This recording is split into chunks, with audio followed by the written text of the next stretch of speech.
up, fish tank people? FishTankTV.com, Dustin's Fish Tank. It's Sunday, you know what that means. Oh yeah, it's Species Sunday! I want you guys to see how I'm rolling here. See how I'm rocking the baby on the chest? This is the only way she's quiet. And for those of you who don't have kids yet, a little piece of inside of you dies when you have your child strapped to you in a little man's ear or whatever the hell this thing is. Baby Bjorn. Species Sunday today, folks. If you had to guess what it was about, you're a fool. Today's Species Sunday is about goldfish. And I want to talk about goldfish because obviously mine is doing well. He is doing better. He's not out of the woods yet. I'm not trying to rush it. He's probably going to spend basically the rest of the season in this pond here doing what he's doing. But I have been loading this sucker up with duckweed. I've been watching him kind of nibble at it. He'll nibble at some and spit it out, and then he'll nibble and he'll swallow some. But for the most part, he is straight chilling. I want you guys to see him eating just to show you. It's crazy. Dude's got a bigger mouth than I give him credit for. He's sucking it in there. So really enjoying the goldfish. Let's talk about goldfish. Well, first of all, these were the first type of fish I ever kept. So near and dear to my heart. Any beginners out there, you know, start with the basic common goldfish, raise them up. They're hardy, they can handle some abuse, and they're good. I was a history major in college, so I want to just kind of drop some science on y'all about goldfish as we watch my dude here eat. Goldfish have been kept, and this is rough obviously because this is chronologically, this is dated history, but check it out. Since the year, from the Chun Dynasty in the year 265 to 419, the first gold coloration of goldfish were recorded.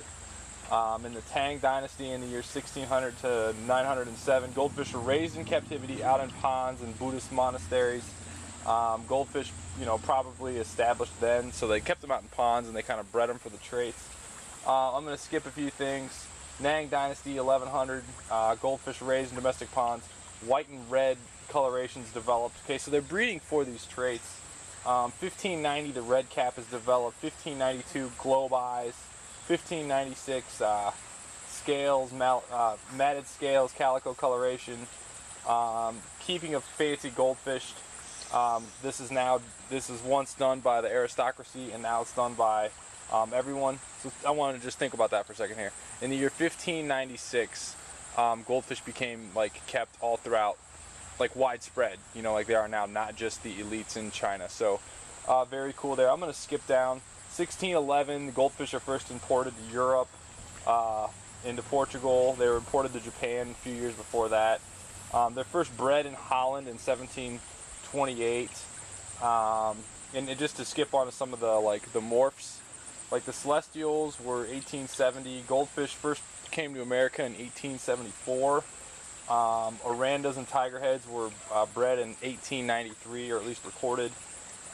Pom-poms, shabumpkins, pearl scales all developed in Japan around 1900. And 1911, the curled upper comb, I don't know what that means. In the early 1900s, comets and veil tails. So, and then 1934, Bristol developed a standard for shabumpkins. Shabumpkins are those white ones with the blue. So a little bit of history. You can check that out on the bristol-aquarius.org. That's where I got that resource from. Pretty sweet, if I do say so myself. Giving a little respect to the ancestry of this bad boy right here. And I want to talk about that though on a higher level for this species. Look at him just mowing it. These fish obviously were kept and very well cared for. I mean, let's think about this. They bred for specific traits A, and then B, once they got they bred for specific traits A, and then B kept breeding them. I mean, this fish, if you think about the morphology of this, it has bubble eyes, it's bright gold, it's got black eyes on the top.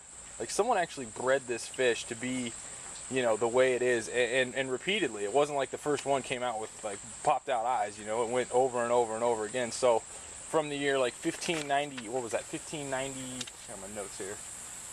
Yeah, 1592, they've been breeding for those. So it just shows, you know, really great fish keepers back in the day doing a lot of cool stuff. You know, I mean, I like to think that I can make them a little mark by breeding Ryukins and what have you, but yeah, it just shows E-up, dude.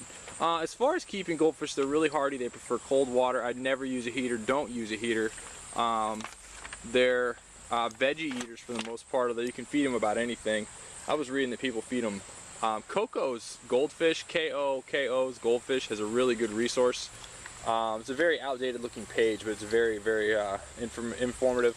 As far as keeping them with plants, you can keep them with onion plants, you can keep them with anubias, perhaps some java fern. That's about it. Kind of think of them as the same way with cichlids, only they're not quite as violent. So I'm real pumped about the way this guy's eating. Gonna continue the salt treatment. I actually need to go get some more salt. I got ionized salt, and that has iodine in it, so you need to use non-iodized, so I need to go get some more of that. If you guys are looking to save a couple bucks, you want to check that out. So yeah, my dude's eating.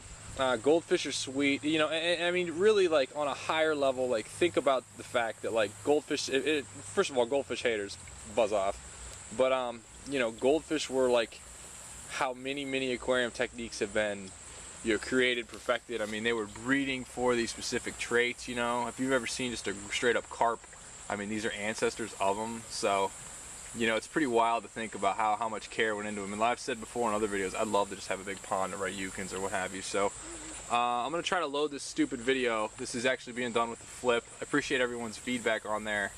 And yeah, I got more going on. But that's your Species Sunday, though. Shout out to the goldfish people. If you got goldfish, send me a link to something sweet. Oh, important housekeeping note. I've decided that it's going to be best for me to answer questions, your emails, not through YouTube. Again, not through YouTube. Go to fishtanktv.com and send me a message on there. And here's why.